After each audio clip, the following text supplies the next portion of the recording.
On this Global Challenges, instrumental ideas. There are lots of things that these kids can do. You only need to be a little bit creative. Very nice. A Toronto engineer tunes into kids, helping them push the limits of their abilities. Second skin. Japanese inventors designed robots that are close to humans in more ways than one. And common ground. Old wounds are on the mend in Vietnam thanks to a joint effort by former foes. Hello and welcome to Global Challenges. I'm Relita Vasileva in Toronto. Walking, talking, easy enough for me to do. I really don't have to think much about it. But the world is full of people who, for a variety of reasons, have difficulty doing things most of us take for granted. In today's show, we focus on technologies designed to help people with such challenges. We're in Toronto to visit an engineer who's putting his creative talents toward enabling disabled children.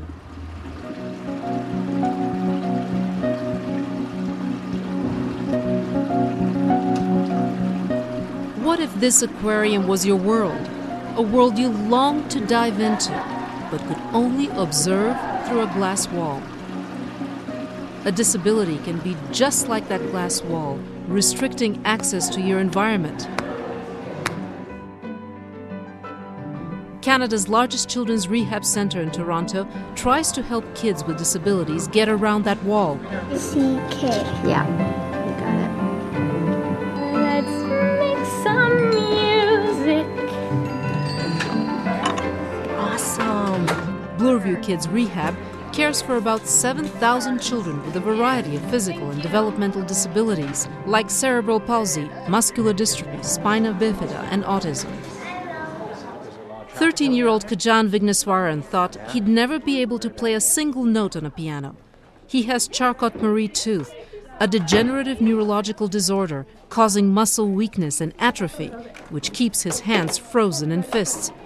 But thanks to his own abilities and an innovation developed by bioengineer Tom Chow of Bloorview's Prism Lab, he's now tickling the ivories in a unique way. The instrument works with the help of a camera and a computer that translates the child's movements into sounds.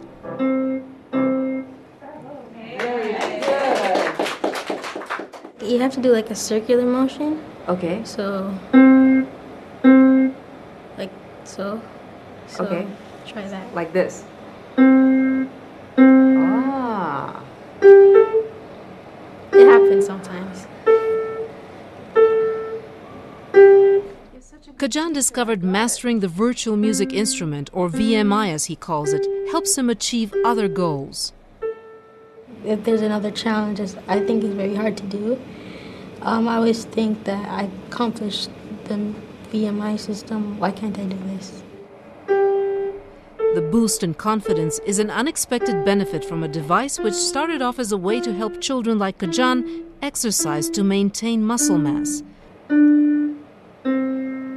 But it'll be busy. Tom Chow leads the center's Prism Lab, a research group working to create technologies to help enable children with special needs. Children are okay in the way they are. So we're not out there to try to change children or to fit them into typical molds. Rather, we're challenging technology to learn and adapt to children. 6 years ago, after Chow had just become a father, he began having doubts about his lucrative corporate job. At the end of the day, I started to wonder, what it was all worth in the end of the day. And so I was really drawn to something that had more of a human touch. He contacted Bloorview and asked for a chance to prove he could tweak existing technologies and even make new ones to make a difference in young patients' lives. Bloorview said yes, and the children and their families are the beneficiaries. Chow says his mother set an example for her children by volunteering with terminally ill patients and getting her kids involved too. Dr. Chow realized early on that children with disabilities were, like the rest of us, unique individuals with their own needs, desires, talents, and of course, limitations. What they needed was the right tool to express themselves and fulfill their potential. Dr. Chow focuses on what the children can do, not what they can't, and tries to find the right gadget to help them do even more.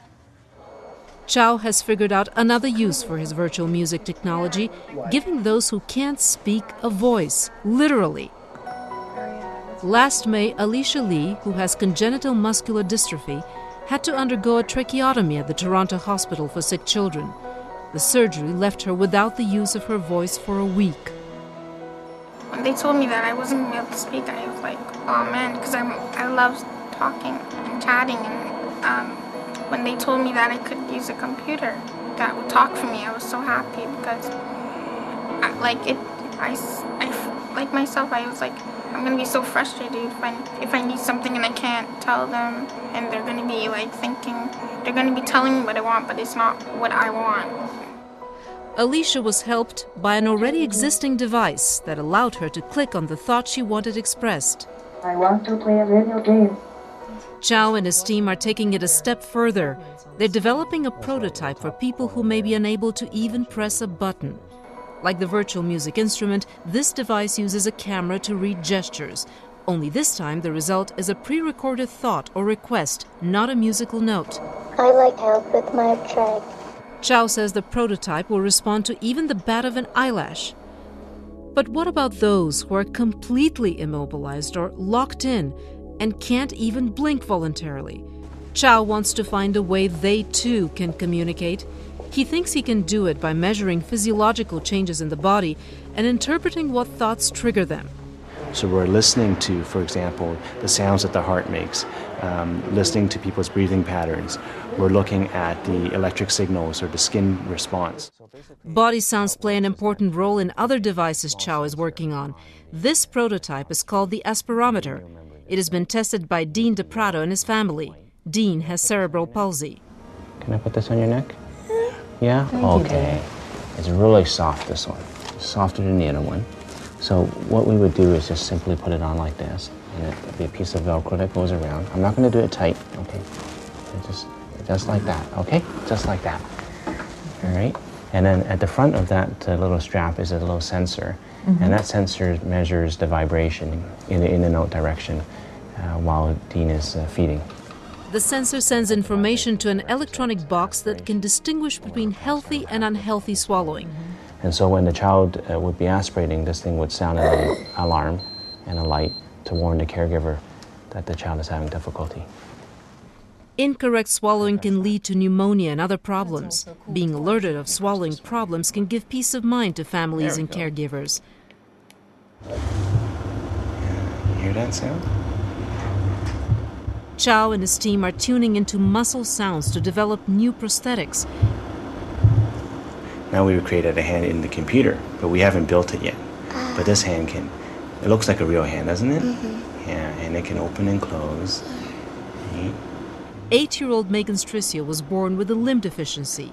The team has developed a unique sensor that they hope will enable them to lock into the sound of each muscle and allow for individually controlled prosthetic fingers.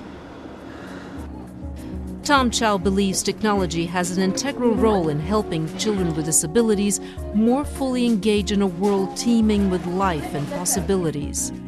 There are lots of things that these kids can do. And you only need to be a little bit creative in terms of how we find a solution, what technologies we adapt, and all of a sudden we can open up a new world to these children. Coming up next on Global Challenges, the work of some Japanese engineers may give the elderly a new lease on independent life.